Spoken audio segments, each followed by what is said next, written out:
मध्ये आहे ना तर 507 म्हणून जे लिक्विड आहे का तर ते त्याचं टोपण भरून ते त्याच्यात टाकायचं। आता तुम्ही तिकडून आहे ना 3 छिद्रे पाडा त्याला अंतराने, तिकडून पाडायचे आणि इकडून पाडायचे। हा एक मध्ये पाडा, असं त्याला फिरवल्यासारखं करायचं काडीला, म्हणजे आहे ना तर तुमचं ते ठेवता येतं तुम्हाला। इकडून पाडा, तुम्ही काय करा ते थोडंसं पाला आणा, त्याच्यामध्ये आहे ना हे 502 503 घ्या हे इथला, नाही तर गवत आणा, कोणतं पण आणा, गवत किंवा पाला काहीतरी आणा, हा काही पण आणा, खोल खोसा काढी। बकेटमध्ये 507 हे लिक्विड असतं तर ते मिसळलेलं आहे। 1 लिटर पाणी घ्यायचं आणि त्याला भवरा येईपर्यंत फिरवायचं आणि भवरा आला की पुन्हा उलट फिरवायचं, असं अर्धा तास फिरवत राहायचं। याला लांब घालून ठेवायचे हा, जितका हात दूर जाईल तितकं।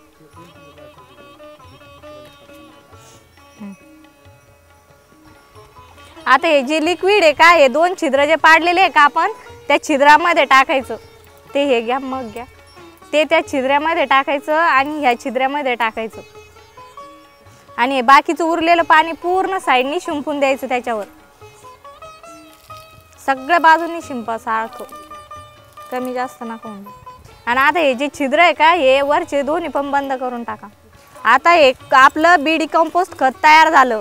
हे खत आहे ना 1.5 महिना झाला का याला पूर्ण पलटी द्यायची आणि याला आहे ना दररोज पाणी टाकायचं किंवा 1 ते 2 दिवस आड पाणी टाकायचं। म्हणजे जर कोरडं दिसायला लागलं की पाणी टाकायचं, जर पावसाळ्यात असं जर खत केलं तर कमी पाणी वापरावं लागतं आणि जर उन्हाळ्यात खत केलं तर दररोज पाणी टाकावं लागतं। आणि हे खत आहे ना 1.5 महिन्याला याला पूर्ण पलटी द्यायची आणि पलटी देऊन पुन्हा असंच ठेवायचं आणि पलटी दिल्यावर ते खत आहे ना पुन्हा तसं ठेवल्यावर पुन्हा पाणी टाकत जायचं। अशा प्रकारे हे खत 3 महिन्यांनी तयार होतं आणि हे खत तयार झालेलं खत तुम्ही कोणत्या पण पिकाला वापरू शकतात। In the organic approach, dairy farming under this system is also taught in the classes held regularly. आपण आतापर्यंत काय काय शिकलो, आपण मेन उद्देश काय आपला सेंद्रिय दूध डेअरीचा। मग त्याच्यामध्ये आपण आतापर्यंत शिकलो गाईच्या जाती, त्यानंतर सेंद्रिय दूध डेअरी म्हणजे काय, नंतर त्याच्यामध्ये गाईचं महत्त्व काय, तर आपण वेगवेगळे रोग शिकलो, गायींना कोणकोणते रोग येतात काय, नंतर त्याच्यावर उपचार काय करायचे। Before certification, classes are regularly held to teach inspection and monitoring, which are held to ensure the organic nature of the farm. सेंद्रिय शेतीचं निरीक्षण करणार असेल त्या निरीक्षकाला सेंद्रिय शेतीचं निरीक्षण कसं करायला पाहिजे किंवा सेंद्रिय शेतीची तपासणी कशी करायला पाहिजे या संदर्भामध्ये ज्ञान असणं फार महत्त्वाचं आहे। त्या दृष्टिकोनातून आपण जो कोणी निरीक्षक असेल तो निरीक्षकाने 3 भागामध्ये सेंद्रिय शेतीचं निरीक्षण करणं आवश्यक आहे। त्यासाठी पहिला भाग म्हणजे सेंद्रिय शेतीचं निरीक्षण। ज्यावेळेस निरीक्षक हा शेतीमध्ये जाणार त्यावेळेस सुरुवातीला निरीक्षकाने शेतकऱ्याबरोबर अनौपचारिक काय माहिती का बोलणी करायला पाहिजे। त्याला कधीही आपण काय माहिती का म्हणजे तुमच्या शेतीची तपासणी करणार आहोत किंवा माहिती घेणार आहोत असं सांगितलं नाही पाहिजे। फक्त अनौपचारिक काय माहिती का शेतीला भेट द्यायला पाहिजे। भेट देत असताना त्याच्याकडनं सेंद्रिय शेती कशी करणार याच्या संदर्भात चर्चा करायला पाहिजे। सेंद्रिय शेती कशी करता, काय करता, मागच्या काय माहिती 3 वर्षात कोणते कोणते पिकं घेतले, काय पिकं घेतले याबद्दल अनौपचारिक चर्चा करत असताना त्याच्या शेतीमध्ये सर्व 4ही बाजूनी काय माहिती का फिरून सेंद्रिय शेतीची काय माहिती का माहिती गोळा करून घ्यायला पाहिजे। त्यासोबत निरीक्षकाकडे एक वही असली पाहिजे आणि त्या वहीमध्ये जी काही माहिती मिळेल किंवा आपल्याला डोळ्याला दिसेल त्याची नोंद आपल्या रजिस्टरमध्ये करून घ्यायला पाहिजे।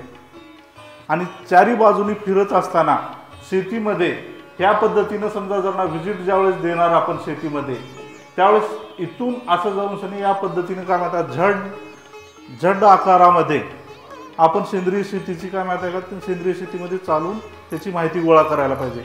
आणि जात असताना शेतीमध्ये काय काय भेटतं, त्याच्यानंतर काय माहिती माती कशी आहे, त्यानंतर काय माहिती का पिकं कोणते कोणते आहेत, मिश्र पीक घेतलेलं आहे का, बांधावर कोणती कोणती झाडे आहेत, या संदर्भामध्ये माहिती घेणं काय माहिती का फार महत्त्वाचं आहे। त्यानंतर दुसरा भाग हा सर्वात महत्त्वाचा असतो तो म्हणजे काय माहिती पडताळणे।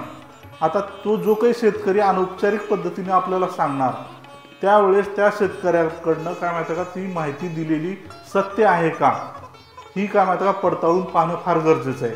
मग त्यासाठी आपण काय करायला पाहिजे, शेतीमध्ये चालत असताना थोडीशी माती घ्यायला पाहिजे हातामध्ये. माती कशी आहे पाहायला पाहिजे, मातीचा वास घ्यायला पाहिजे. आपल्याला शेतीमध्ये काय माहिती का वास वगैरे येतात का, शेतकऱ्याला विचारायला पाहिजे की बाबा रे तुम्ही काय माहिती का सेंद्रिय शेतीचं प्रशिक्षण घेतलेलं आहे का. त्यानंतर काय माहिती त्याच्याकडे प्रमाणपत्र आहे का, मग प्रमाणपत्र तुम्ही दाखवणार का. असं काय म्हणतात सेंद्रिय शेतीचं प्रमाणपत्र ट्रेनिंग घेतलं असेल तर कुठं घेतलं, हे सर्व काय म्हणतात शेतकऱ्याकडे विचारायला पाहिजे. त्याचबरोबर त्याचं सेंद्रिय शेतकऱ्याकडे भांडारगृह जे असेल, म्हणजे जिथं काही सेंद्रिय उत्पादनं ठेवणार, त्या सेंद्रिय उत्पादनं जिथं ठेवणार त्या रूमची जाऊन पाहणी करायला पाहिजे. तिथं काही रेकॉर्ड्स वगैरे पाहायला पाहिजे. त्याच्याकडे काय म्हणतात खरेदी विक्री केलेले सगळे जे काही दस्तावेज आहे तो सुद्धा काय माहिती का तपासून पाहायला पाहिजे. आणि साधारणपणे त्यानंतर सर्व हे पाहिल्यानंतर त्या शेतीमध्ये काही समजा जर ना काय माहिती का काही पक्षी वगैरे आहेत का, कोणते पक्षी आहेत, काय आहे, त्या संदर्भामध्ये सुद्धा त्याच्यातली माहिती घ्यायला पाहिजे. त्यानंतर आपण काय माहिती का जी काही माहिती घेतली त्या आधारावर एक अहवाल तयार करायला पाहिजे. त्यामध्ये ह्या 3 मुद्द्यामध्ये आपण काय माहिती लिहिलं पाहिजे. आपण आपल्याला शेतीमध्ये काय काय निरीक्षण केलं, त्या निरीक्षणामध्ये आपल्याला काय आढळलं, हे आपण काय माहिती सुरुवातीला एक अहवाल लिहायला पाहिजे. त्यानंतर दुसरी बाजू काय माहिती का शेतीची माहिती पडताळणे. आता त्याच्यामध्ये मग ट्रेनिंग घेतलं, मग कोणतं ट्रेनिंग घेतलं, सेंद्रिय शेतीचं घेतलं, बायोडायनामिक ट्रेनिंग घेतलं, कृषी विज्ञान केंद्राचं घेतलं, पोल्ट्रीवर घेतलं, डेअरीवर घेतलं. त्या सर्व जे काही समजा ज्यांना प्रमाणपत्र घेतलेले असतील त्या प्रमाणपत्राचे काय माहिती त्यामध्ये उल्लेख करणं काय माहिती फार आवश्यक आहे. किती एकर शेती आहे तुमची? 5 एकर आहे. 5 एकर आहे. तर म्हणजे खरीप आहे का रब्बी? खरीपला काय करता आणि रब्बीला काय करता? खरीपामध्ये मक्का, बाजरी, तूर. याच्यामध्ये मिश्र पिकं घेतली तुम्ही? मिश्र पिकं आहेत ना, इथं मक्का, चवळी यासारखे मिश्र पिकं मध्ये घेतले जातात. तर मग पिकाची फेरपालट केली का तुम्ही? हां, दरवर्षी पिकाची फेरपालट असते. आता तूर जर असली तर पुढच्या वर्षी इथं मक्का किंवा दुसरं बाजरीसारखे पीक घेतले जातात. आणि बाउंड्रीवर म्हणजे उपयोगी येणारी झाडं लावलेली आहेत? या असे तुळशीसारखे आणि आंबाडी, पुन्हा कशासाठी. आता हे पीक कायसाठी घेतलं? हे राजगिरा आहे, म्हणजे या पिकामध्ये म्हणजे याच्यापासून कोणता रोग कंट्रोल? जे मावा जो असतो ना तो तुरीवर मावाला कंट्रोल करतो. जे ज्वारी आणि ते ना ते कीड नियंत्रणासाठी, चवळीचे काही झाडं आहे, पुन्हा मक्याचे झाडं आहे, ते कीड नियंत्रणासाठी त्याच्यावर कीड पडते. हे माती आहे ना, हे सेंद्रिय खत असल्यामुळं ते एकदम सुपीक राहते. आणि रासायनिक खताचा वापर नसल्यामुळे जमिनीचं दिवसेंदिवस उत्पादन आम्ही पण घेतो थोडी. हां, हे जे असतं ना त्याच्यामुळं जमिनीचा पोत टिकून होतो आणि जे पाला गळतो तो सुद्धा आपण नांगरल्यानंतर तसं दाबून टाकतो. त्यामुळं आपोआप सेंद्रिय खत आपल्या जमिनीला तयार होतं. Mandal members teach the farmers about the education and health schemes and also tell the farmers about the various investments and saving schemes for the profit they can earn from the farming. माझं नाव चंद्रकला नरवडे, राहणार बाभुळगाव. आमच्या गावामध्ये बाभुळगावमध्ये 25 ते 30 महिलांनी organic सेंद्रिय शेती केलेली आहे. त्या सेंद्रिय शेतीपासून आम्हाला उत्पादन जास्त मिळालेलं आहे आणि त्या उत्पादनापासून आम्ही महिलांनी आमच्या आर्थिक सुधारण्यासाठी, पैसा वाढवायसाठी आम्ही बचत केलेली आहे. त्या बचतमध्ये महिला मंडळाची एक गिरणी आहे आणि काही पैसा जे आहे तर तो आम्ही बचत केलेला आहे. त्यामुळे आज आमची आर्थिक परिस्थिती सुधारलेली आहे आणि आमच्या महिलांना ऑर्गॅनिक शेतीचं महत्त्व पटलेलं आहे आणि पैसा पण आम्हाला आता भरपूर प्रमाणात मिळतो. आणि त्या पैशामुळं आमच्या घराची, दाराची आणि आमच्या सगळ्या महिलांची परिस्थिती पण आज सुधारलेली आहे. आणि बचत पण आम्ही करतोय. त्या बचतीमध्ये आम्ही पिठाची गिरणी घेतलेली आहे. पिठाची गिरणी घेतली आणि काही पैसा आम्ही पुन्हा बचतमध्ये पण बँकेत जमा पण केलेला आहे. भाजीपाला विकून येणारा पैसा जो आहे ते आपण बचतमध्ये जमा करतोय ना, मग ते बचतीचा पैसा जास्त वाढण्यासाठी बँकेत जमा करायला पाहिजे. हा, ते खूप चांगलं आहे. बँकेत जमा करतो ना, सेंद्रिय शेती करून आपलं आरोग्य सुधारतं. बचत गट केल्यापासून तुमचा काय काय फायदा झाला? काय शिक्षण मिळालं? आम्हाला आरोग्याचं शिक्षण मिळालं. अजून आणि बचत केली. मग बचतीचा पैसा काय केला? बचतीचा पैसा घर बांधणी कार्यक्रमाला वापरीला, काही मुलांच्या शिक्षणाला वापरीला आणि काही शेतीसाठी वापरीला. तर बचत केल्यापासून बचत गटापासून आपल्याला असा योग्य फायदा होत चालतो की बचतीचा पैसा काढल्यानंतर आपण घरातच सगळं लावत नसताना एकमेकीला देवाणघेवाण करतो. हा केलेलं आहे. एकमेकाला देवाणघेवाण केल्यानं एखाद्याच्या लग्नाला सहकार्य करतो त्या पैशाचं. त्या पैशातून आपण शेतीसाठी कामात आणतो, त्या घरबांधणीच्या कार्यक्रमाला उपयोगात आणतो. तर आपल्याला संस्थेपासून आहार आणि आरोग्य कसं राखायचं. Crops are inspected before they leave for the market for sale to ensure that all the produce that leaves the farm and reaches market is organic. तर हे पालक तुझा किती गुंठ्यामध्ये आहे? पालक 1 गुंठ्यामध्ये. 1 गुंठ्यामध्ये. आणि मग तू हप्त्याला किती जोड्या घेऊन जाती? 50. आणि मग सगळा निघोपर्यंत तुझा किती टोटल माल निघतो? 500-600 असा निघतो पालक. म्हणजे 2 महिन्यात किती? 2 महिन्यात 2000चा. आणि पालकामध्ये तू हे वांगी लावलेले आहेस? वांगे लावले. हा, मग ते वांग्याचं चौथ्या रोजी पाटी निघते. एक पाटी म्हणजे किती किलो निघल?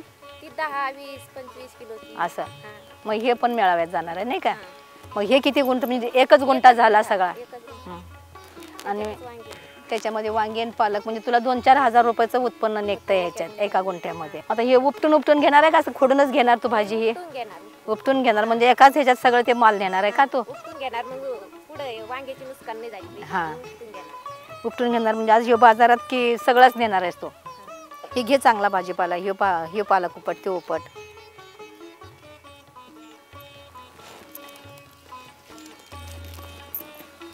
हे बघ, अशा किडके पाला आहे ना, हे घेऊ नको. हा हा, मग आता ही भाजी तू जुड्यानं बांधून नेणार ना? हा हा, हे असं हा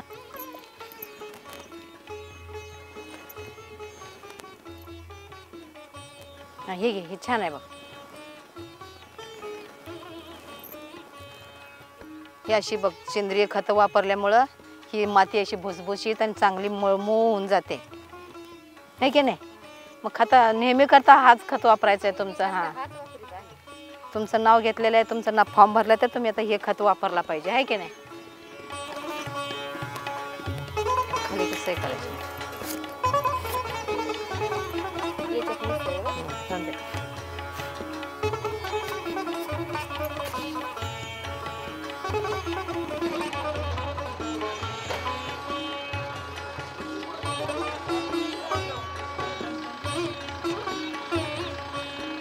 A pick and transportation service is provided to the farmers.